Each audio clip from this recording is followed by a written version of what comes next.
Hello, everyone, and welcome to Connections for Life. I'm Ted Pete, who lives in a pineapple. What was that? Very slow and deliberate. You want to start over? No, I'm in the pineapple. I'm sorry. Joe Surratt, hello, everybody. How are you? He lives in a pineapple under the sea. All right. I know, I was disappointing. I'm sorry. Pants. Now we're probably going to have to pay like $1 million royalty to Nickelodeon for that. Thanks, Kuvo. No, that's not this is a SpongeBob triangle pants. Oh, triangle pants. The new one. Got it. It's coming out this spring. Coming out this spring. It's also an avocado, not a pineapple. So just real quick, I wanted to jump right in. As you can see, we're kind of wearing some different stuff. Chad, I think, has parrots and looks to be drinks on his shirt. Is that what they are? Yeah, drinks and parrots and martinis. I have some flamingos and pineapples and some other things. And Paul Bunyan has gone to chop wood this afternoon. No, these came from us from a guest, the previous guest, Scott Landis, with Rhino. His daughter Gina and her husband Scott started a company back in 2014 called Dog Threads, and you can go online. It's called shopdogthreads.com. They make clothing for both humans that match their dogs and their pets and things like that. So it's really neat. They were on Shark Tank in November of 2019, and Mark Cuban actually invested, I believe, and I could be wrong, 25% into their company. Awesome. And they're doing really great. So Scott was really gracious enough to send us all a free shirt. We got to pick what we wanted. Chad and I clearly went tropical. Ted went Northern Canadian. So so all you need now is syrup. Yeah, and now you went Nova Scotia. So a little shout out to Sean from Layman's there. But just wanted to say thanks, Scott. We got him a couple of months ago, and we kind of just hadn't done this, but we wanted to get it out there. So for anybody who's interested, it's a really cool clothing line. It's got really neat stuff matching your animals and your pets. It's shopdogthreads.com. So just check it out. Really cool. And again, Scott, we really appreciate it. And one more thing about Scott Landis and his company, Rhino. If you guys haven't seen it, they put out a Christmas video that is absolutely hysterical. Go on, check it out. And you also, on the very bottom, if you scroll down and you're diligent enough, they'll send you a free 2020 t-shirt. You just have to write your name and address in there. So again, some really neat stuff coming from Rhino and from Scott Landis and his crew. So just thanks, Scott. We appreciate it. If you're still watching our shows, if not, we did this for nothing. But I think that was a very good first ever ad read. Yeah, this was like our first ever sponsorship. Somebody gave us something because they talked to us. And you did a very good job. You did a really good job. I ordered it when I was in running condition. Enter promo code JoJo in. No, I'm just kidding. I was trying to be like, what's his face from the podcast? Biz? Yeah, Biz. Yeah, there you go. A little shout out for them. After that, guys, now that we have our cool shirts on, let's just talk about what we always do the weekend. Let's start with Mr. Chad. What was the weekend like for you? So my little brother came and visited actually, and got to spend time with him. Vinny Kuvo. Yeah, Vinny. So we ended up actually going up to Gilmore, watching a game live with Logan playing, and then pretty much the rest of the weekend until yesterday we spent sitting in front of the TV watching Logan play hockey. And I caught a little bit. I caught a little bit on the feed. It was really blurry. It was a bad feed. He played really well. It looked like it. Yeah, I know his number now, so I know when he's on the ice.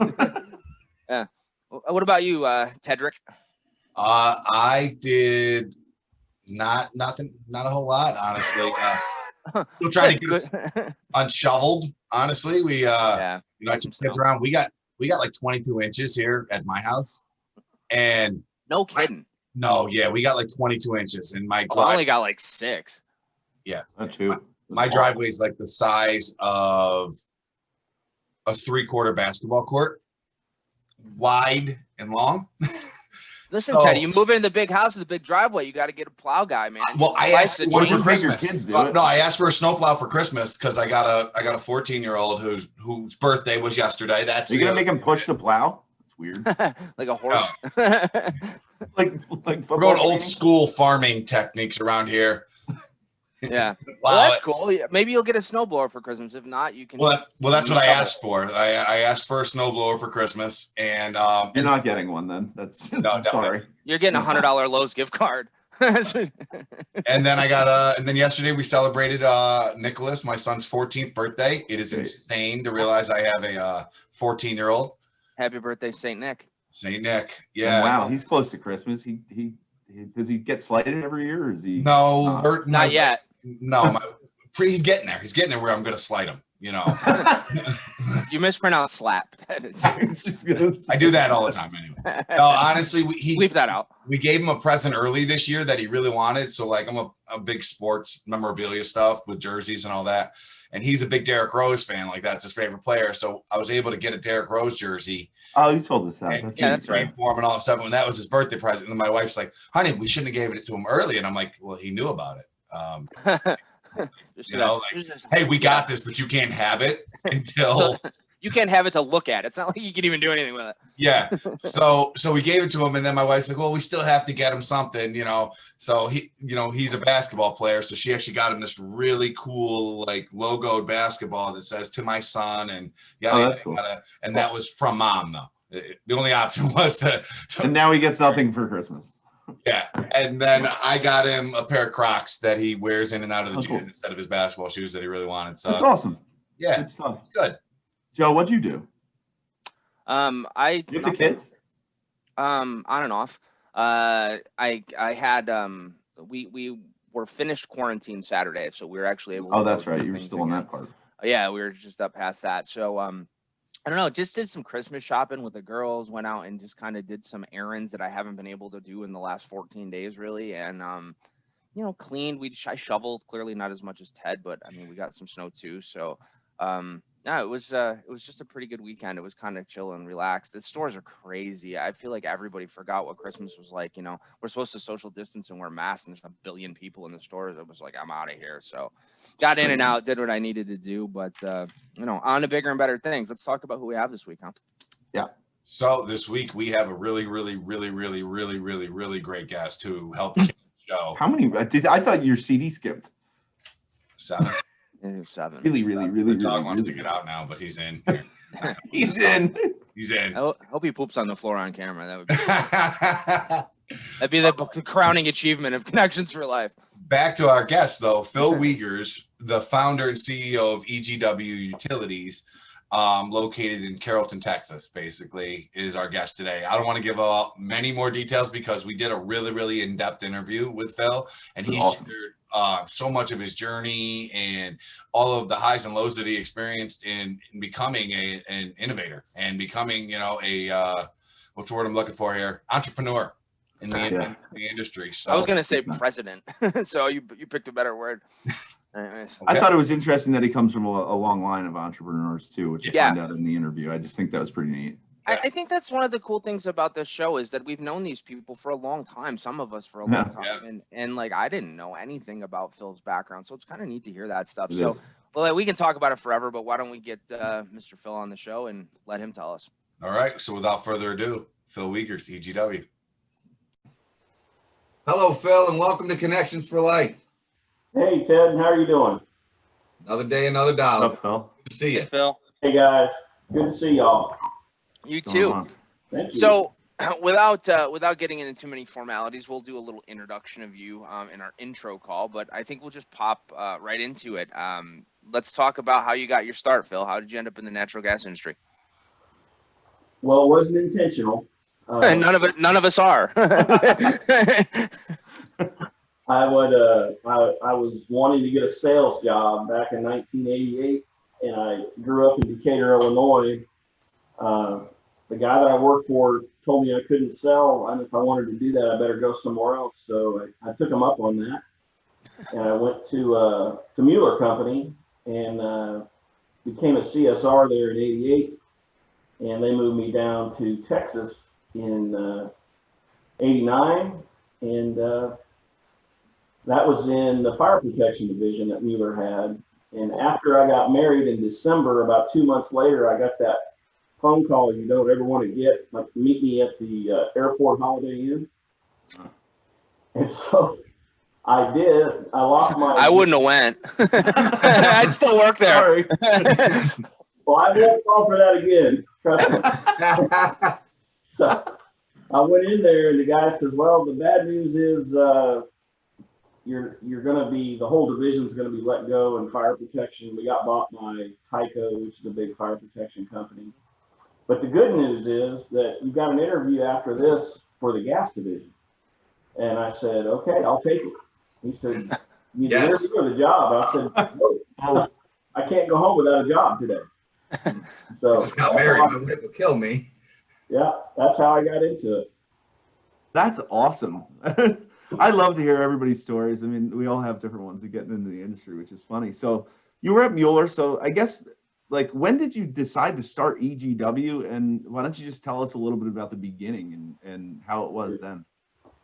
Well, I came from a long line of, I guess, entrepreneurial people. My dad was in business for himself, and whole family kind of participated in that. So I always thought that I wanted to have my own business by the time I was 40. What business was that, Phil? If you don't mind me asking, I don't want to cut you off, but I'm interested.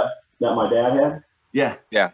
It was called AW Corporation, and he was a manufacturer's rep into the farming and agricultural business. Oh, that's awesome. Okay. That's neat. Sorry. No problem. Both of my brothers worked for him, and I'm the youngest of 6, and so he was out of business before I got into it.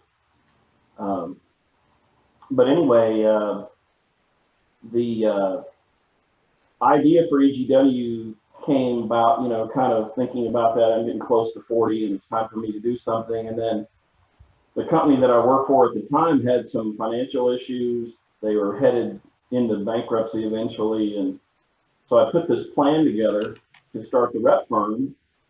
And I got a call one day while I was out in California talking to one of my prospective soon-to-be principals, had taken the day off, and they said, hey, looks like you're getting fired whenever you get back here. HR is looking for you. So I came in on Monday, and sure enough, they were in trouble. They were just letting everybody go, and my number came up, and so I went home and told my wife, and over the weekend I started, trying to walk back onto the ship from the plank, if you know what I mean. Yeah. Back pedal. She pushed me back out there and said, you've been talking about this for the last 10 years, so either do it or, I won't hear about it anymore. I love it. I got So she's a teacher, and we had benefits and just one child at the time. And so I walked out there and jumped in. That's great. Wow, that's crazy. Probably one of the best decisions I ever made. I may not think that every day, but most days I think that. What year was that? Phil? That was March of 2001. So we're going to have our 20th anniversary coming up in the next. Time flies, huh? Yeah, it really does, Joe. It really does. I guess since you 2001 to 2021, I mean, we're essentially there. Let's just call this year over with finally, hopefully. Please. Please. Yeah. What if? Yeah, me too. What have you seen change in your time in the industry? Like from day one, from start, even back, I guess maybe with Mueller to where we are today. What is the biggest thing for you that you've seen that's been different? Yeah, there's a couple of things. I think. Mostly this show, right, Phil? Yeah, well, you took my first one, so let me move on to No, I think the biggest thing that I've seen, and I worked for an integrator at the time, back in the late 90s, but integrated supply and the growth of it, it's been a game changer. And I have always thought that if there was a place for integrators in this business, because I was doing it one time, and I understand the value of it from the standpoint of, utilities aren't really great at managing their inventories and having a lot of dead inventory and all that around. And so what they are really good at is keeping people's gas on and putting pipe in the ground. So I think from that standpoint, integrated supply has been the biggest single change. I agree. Yeah. I will tell you though that I think OQ and just the safety aspect of the industry is a lot greater than it used to be. I think that's probably one of our most popular answer when we ask that question. Is how much, in 25 safety and training. Years, safety and training. Right. But I like the integrator answer a lot. Yeah. Well, Interesting. that OQ, you know, it's been around, what, 15 years now, maybe? I think it started off, you know, pretty milk toasty, you know, kind of watered down. They didn't really know where they were going with it. And over time, I think it's turned from being more of just a pain for a lot of the operators to something that they see the value in. It's definitely made a safer industry, you know, and what's important to me is that everybody gets home at night, right? And the more, the higher level of safety we have, the higher likelihood we have that everybody's going to get to go sleep in their own bed and be around to talk about it tomorrow. So I think that's a profound change in the industry. Absolutely. I think as with everything, the changes that you get to see as you experience them don't often weigh as heavily as someone who hasn't experienced it. What I mean by that is, like, you've got to see from nothing to change, right? And it's like when you see the same thing over and over every day.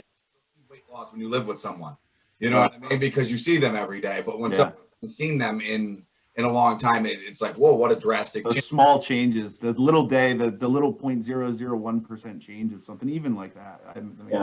That right there ties to my question for you, is like, so you've got to witness that change gradual over time, but to someone who's joining the industry like me, it looks very drastic to see what my mom started out doing in the early 2000s to what's required of her now is that's drastic. And you're like, yeah, it's gradual. But with that said, the future, what else do you see after 20 plus years in this industry of the natural gas industry as one of the driving things that's going to change the future of natural gas? That's a great question. I really am going to piggyback on the whole OQ thing. I think now that operators have started to see, you know, the benefits of it, I think they're embracing it instead of pushing back on it as much as they might have in the beginning because of costs or staffing or whatever the case may be. But, you know, the new plastic pipe rule is a great example. You know, we're gonna see some things that come out of that are going to affect not just OQ, but accountability and reporting and, you know, maintenance on tooling and all those kinds of things that haven't really been done in the past, and they're going to probably be legislated now or mandated. And so I think that OQ and training and safety are going to take even a bigger role than they have right now. And then the other thing that I have to say is I really feel like the gas industry is, I think they're at a crossroads right now a little bit, because in the media and in politics, you know, gas industry is being talked about. You know, it's not being talked about in a very positive light, as you guys probably know. When you have a city or a state talking about not allowing the local utility to run any more gas services because of environmental effects and things like that, or you know, gas giving off some sort of chemical reaction in a home if you're using your gas stove. Those are all things that I think we have to collectively as an industry fight back on a little bit. You know, and it's kind of ridiculous. They paint natural gas as being not part of a green solution, right? It comes from the earth. Yeah. But what gets crazy on that is, you know, there's 1,800 electric plants in the country that are run off of natural gas. Right. You can't use electricity to create electricity, right? So you're taking Joe's section of the gas. My gas fact. He does a gas fact every week. But actually, like you just said, that there's that 1,800 plus plants. That's also 19 states that rely on natural gas for electricity. Gas fact. And I don't think people that goes back to last week's. Look at that. Yeah. Now we're putting things together. We're getting better at this. Wow. Calm down. I don't know about that. But 38% of all the electricity in the United States is produced by, you know, fueling with natural gas, and there's some states that are almost 100%. Yeah, I think there's 5. I think there's 4 or 5 of them. Don't quote me on that. Don't fact check me, but I think it's 4 or 5. I'll have to go back to my gas facts. Yeah. So what's the alternate? Coal? I mean, we've already been there, right? Coal's supposedly supposed to be bad, and you can do so much with a few other things. But natural gas is to me, it's a very viable and a very available fuel, and I think the facts will show that it's not what it's painted to be. But the industry's got to get that message out. And right now, I think that we could do a better job in fighting back a little bit. 100%. Yeah, you know, and one of the things, and I don't want to get too far off on a tangent here, but one of the things that I think we misstep with is that it's either position A or position B. It's either renewable energies or it's gas or fossil fuels, right? There's no marriage of that saying, hey, you know, we can take some good, we want to work together, right? Let's work together on this. It's just you're bad or you're bad. I think you need to come to some middle point and find out what's the best solution, because certainly from a renewable standpoint, there's good ideas out there. There's things that we can do to become better and more efficient, but there's also the other side of the argument for the fossil fuels too. And I don't think it can just be, you know, one position or the other. I think it has to be a combo effort. But again, that's my tangent. I'll get off my soapbox. Almost like politics. You got to find a way to meet in the middle somewhere sometimes. Yeah, I got to think we've go ahead, Ted. I got to piggyback back to the first portion of your answer on that about the future. And just because we talk so much about connections, and this industry is all about connections and who you know and what they do and what creates the next what. But you just said that, like, you know, in the future, there's going to be, because of these OQ processes, because of the safety procedures that are put in, we are talking that there are literally going to be new entire industries that are birthed to service the safety needs and the operator qualification process of that. There's tools that are going to be invented that didn't exist before because you have to do it a certain way and can't do it that way anymore.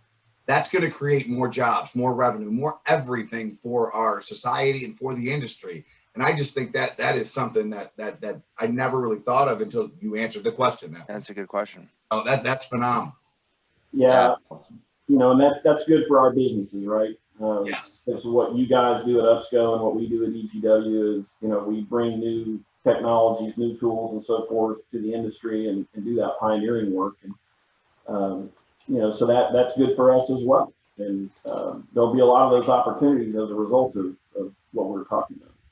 Yeah, well, since you just brought it up, and kind of, I'll walk right into it. EGW and UPSCO, we've known each other a long time.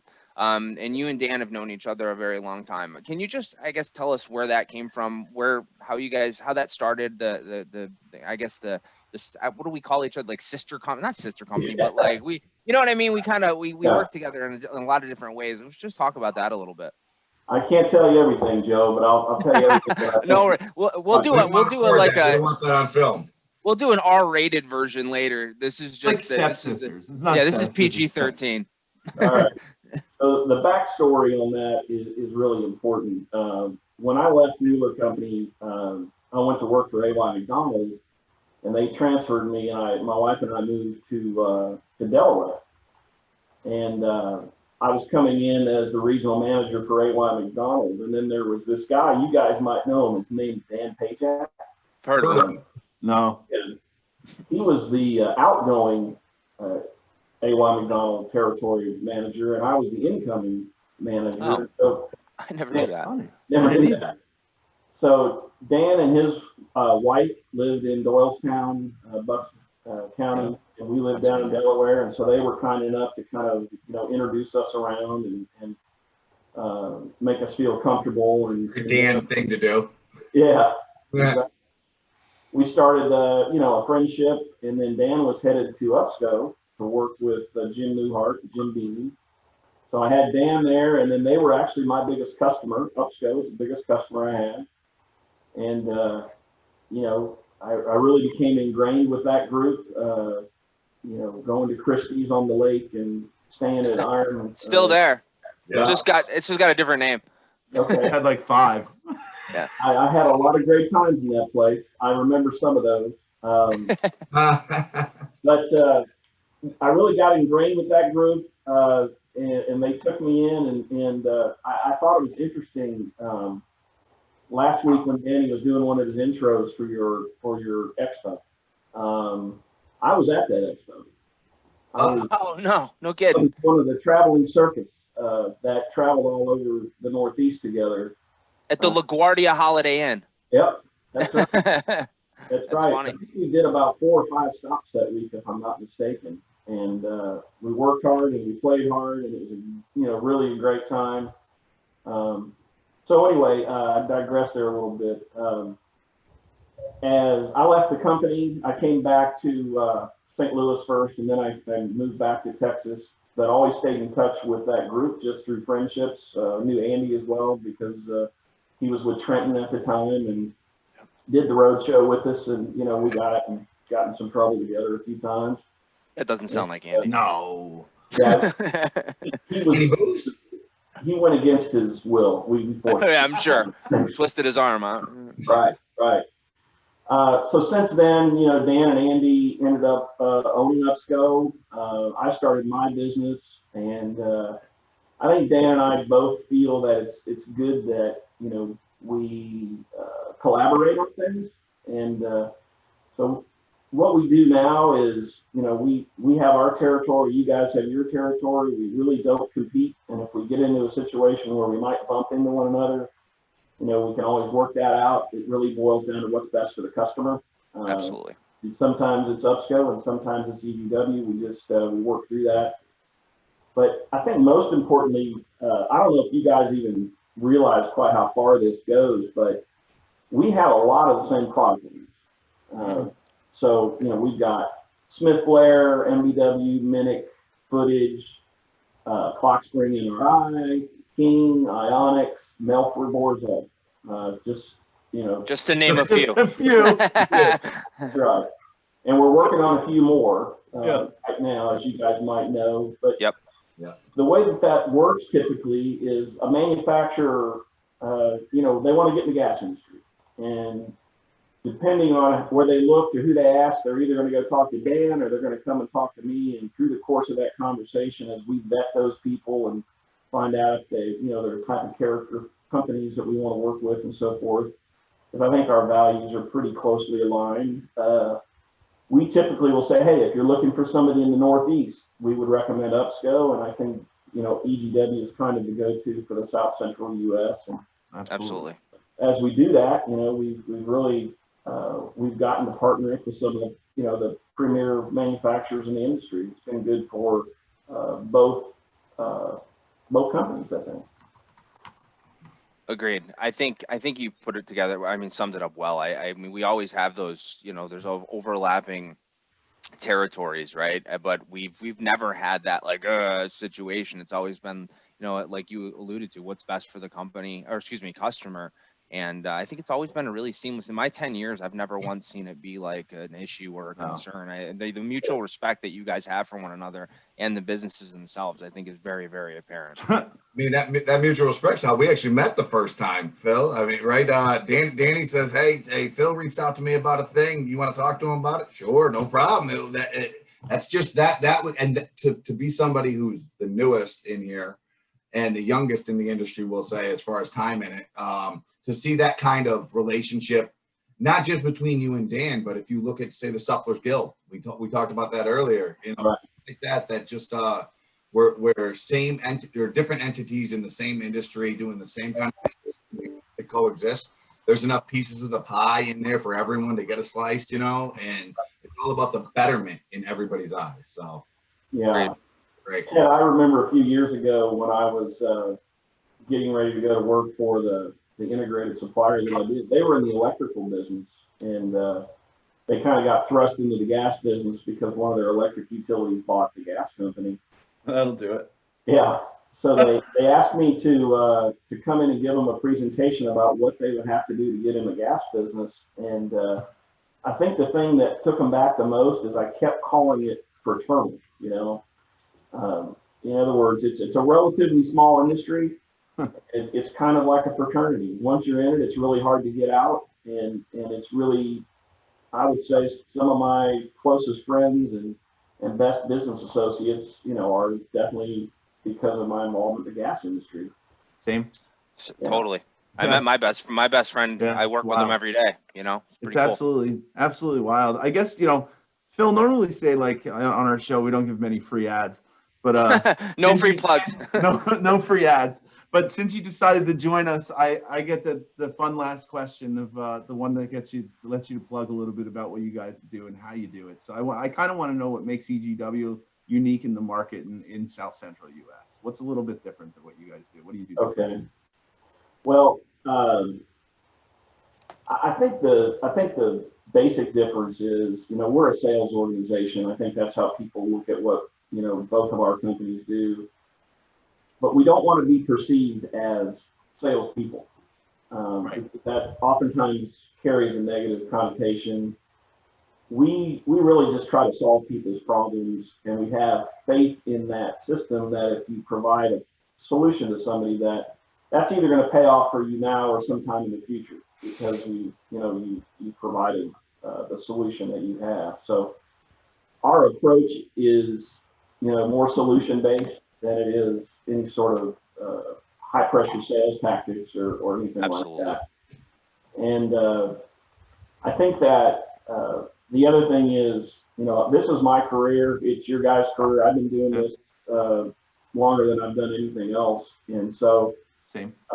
Yeah. So when you get into this, there's a finite number of customers out there.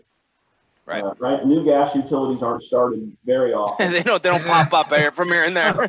Once in a while, you see one pick up. Right. So there's a lot of relationship that comes into this because, there's, like I said, there's that finite number of customers. So I think what makes us a little bit unique is that we really try to get plugged in to the long range challenges and opportunities that are coming across, the gas companies are into their purview. Well, what's keeping you up at night? That old famous question, right? And what that's done for us is, as we ask those questions and have positioned ourselves as a solution provider and partner, utilities have been bringing us opportunities, and it's like, hey, we know you've never done this before, but right. and as a result of that, in the last really 18 months, we have a field services group that is doing things like AMR installations, atmospheric corrosion surveys, meter proving. We're looking at all those kinds of projects because our utilities, they're having a harder and harder time as their long tenure employees retire and things like that, and they're trying to allocate their resources differently. So we've been able to fill some gaps on some things that they feel comfortable contracting out. We're not pipeline contractors. We don't do anything like that. But yet, maybe next year. I don't think I really want to do that, Joe. But never. But you didn't say no. You did. You didn't say no. I don't think I want to do that.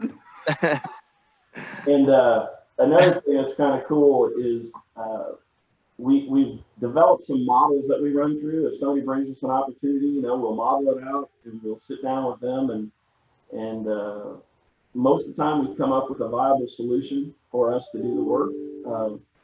And that's really been a lot of fun to grow that side of the business. Sure. That's awesome. And I think the last thing is we have a complete office-based, if you will, repair and maintenance facility. And in the near future, we're going to take that mobile because, utilities and contractors make money when they're putting pipe in the ground, not when they're standing in your showroom waiting for them to calibrate their electrofusion processor.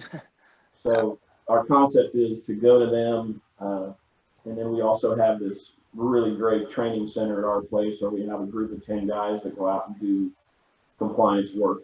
So long answer. Thanks for the commercial, Joe. I appreciate that. But you'll get the bill. You'll get the bill. Fine. Invoice is in the mail. I'm writing it right now. It was based on how many seconds you talked. No, I just want to say thanks. I've known you a while, Phil. I've actually probably been the only one that's had the pleasure to go to your facility and see your actual location. It's a beautiful office, a great little area. You guys do a heck of a job. we feel very fortunate to have you guys, and you guys that are the pioneers of the industry, or at least our pioneers on these shows. And we just want to say thank you. It's always cool to talk to friends, and we usually get to see each other, bump into each other, specifically at the Arkansas Gas Association show, which is always a ton of fun. So unfortunately we haven't been able to do that for a while, so it's nice to see your face, and it's good to talk with you, and hopefully we can get back out there soon. Well, thanks. I just want to take a second and tell you guys, I think this format that you put together it's awesome. I wish I would have thought of it. I've watched There's times I wish I didn't think of it when I have to cut videos. Like day 2 of the expo, that's how I felt about it. Trust me. You didn't realize it was going to be a full-time job, I'm sure. Well, we thought it was just going to be a couple weeks, Phil, and here we are. 36 weeks later, we're still doing the same thing. But it's more than anything, it's a lot of fun, and it's gotten us to talk to and connect with people that we normally wouldn't have, but also people that we normally do, and we've gotten a good mix and balance. And we've learned, I mean, honestly, I've learned a ton about the industry and about the people that we work with from doing this show, and that's a blessing to me. It's just been a lot of fun all around. So, thank you for helping be part of that. We appreciate it. You bet. I've enjoyed it, and wish you guys continued success with Connections for Life. Thank you, Phil. What I always tell everybody, the most outlandish wins at this point. So we'll keep going. Chad will be bare chested next intro. We'll talk to you soon, Phil. Yeah, take care. Phil, wow, great interview, super informative. We really, really, really thank you for joining us. Just like we really, really, really thought you were a great guest, and I keep saying really, really, really this week. You're doing a really, really, really, really great job at it. I'm really, really, really tired of hearing it. I'm really, really, really not surprised that you're tired. I really, really want to say it again.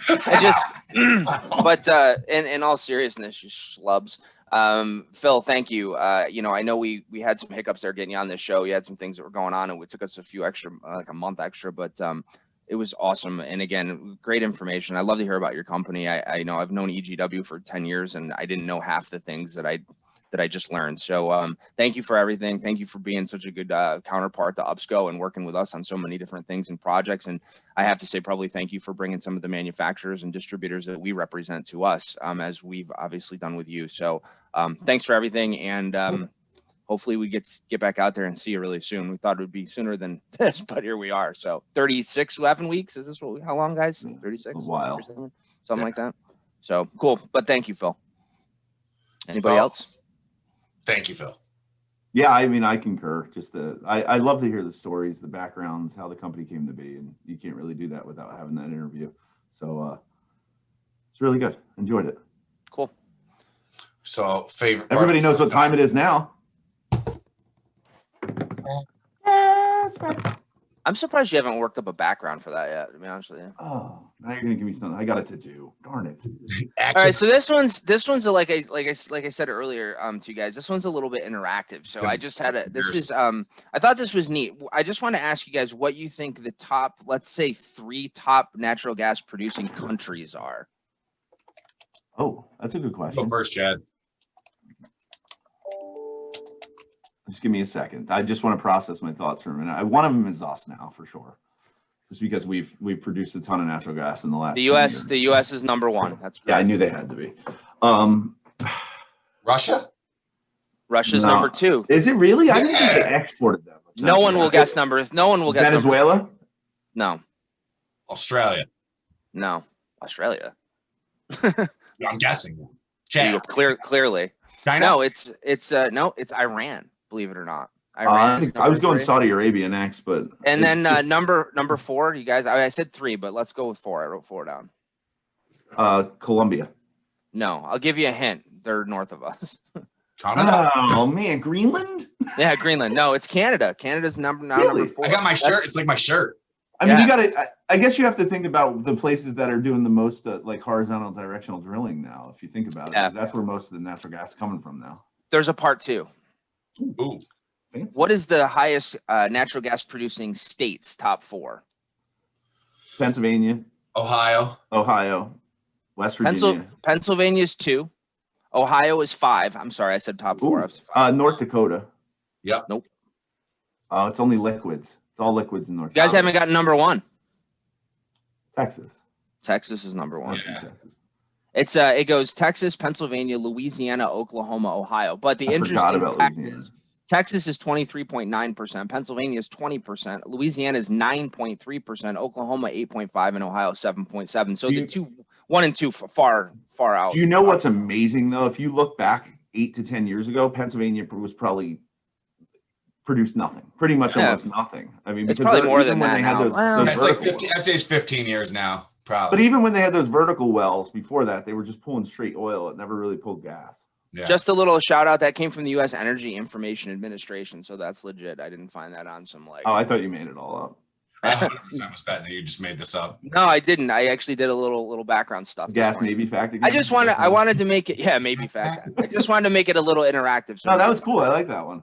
But yeah, so we're number one in gas producing countries by a lot. Actually, it's not even a close second. That's awesome. And that's one of the coolest things about that like I've learned joining this industry and joining UPSCO is I didn't really understand, I guess wholeheartedly didn't understand the importance of natural gas and how many things that it provides for our country, but it provides for the world. How many jobs, how many opportunities, how many different types of innovation have been. And quality of living is really what it does. It provides us a quality of living. Is kind of what it does too. I mean, all around, wherever it's used. Yeah.